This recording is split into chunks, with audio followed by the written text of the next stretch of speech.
It was a normal day and nothing really was bothering me. And I went into the game late, maybe 5th or 6th inning, and then I felt sort of maybe a pull or like a tweak in the back of my shoulder. Got pulled from the game. The clavicle area and my arm swelled up a little bit, and then the pain got pretty excruciating. We saw a shoulder specialist through another local hospital, had MRIs, did the whole x-ray thing. All that came back clear. So there was no labrum issues, there was no rotator cuff, there was no bone issues. And then it was only after another couple weeks about not finding anything on the scans that the local doctor got the ultrasound, and sure enough, there was a blood clot. So the next step was to come to the local hospital, and he was admitted to ICU, and they did a procedure to break up the blood clot. Over a course of a couple of days, between the medication and ballooning, they were able to break up the blood clot. Now that the vein was clear, they could look and see more specifically what the problem was, and they said that he had thoracic outlet syndrome, where the vein bumps over the first rib, and so the likelihood of a blood clot forming again was pretty high. It was a really, really difficult time for all of us as we were unsure of what was going to happen.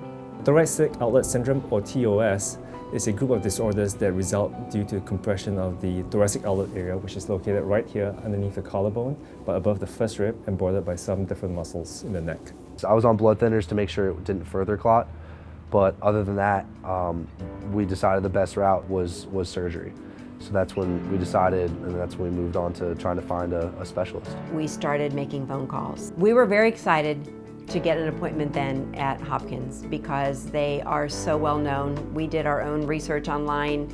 In addition to the doctors we had been consulting with locally, they had told us that Hopkins is really one of the best places in the U.S. to be able to go for surgery addressing TOS.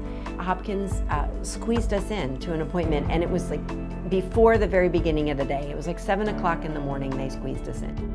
Our first consults was very comforting. It was very clear that this is not a surgery to take lightly, but that he's done it before. That I can't speak highly enough of Dr. Lum. He was, from the bat, he was young, energetic. You could tell he's very passionate about what he does. I mean, what I do every day is play baseball. What he does every day is help people with this kind of surgery. Hoover contacted us in the middle of spring, and we were able to see him pretty quickly and then get him work with his schedule and our operating schedule and get him scheduled for surgery pretty quickly so that he could undergo rehab during the summer and then restart his baseball season towards the end of the year.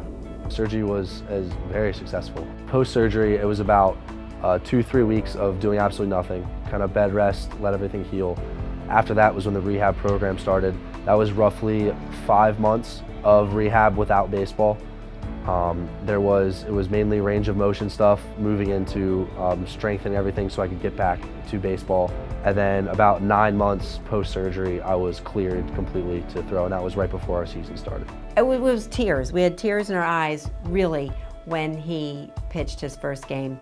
It had been nearly a year. It had been like 11 or 10 months from the time that the whole thing had happened, and we didn't know if he'd be able to pitch again, and here he was, 100% being able to throw again.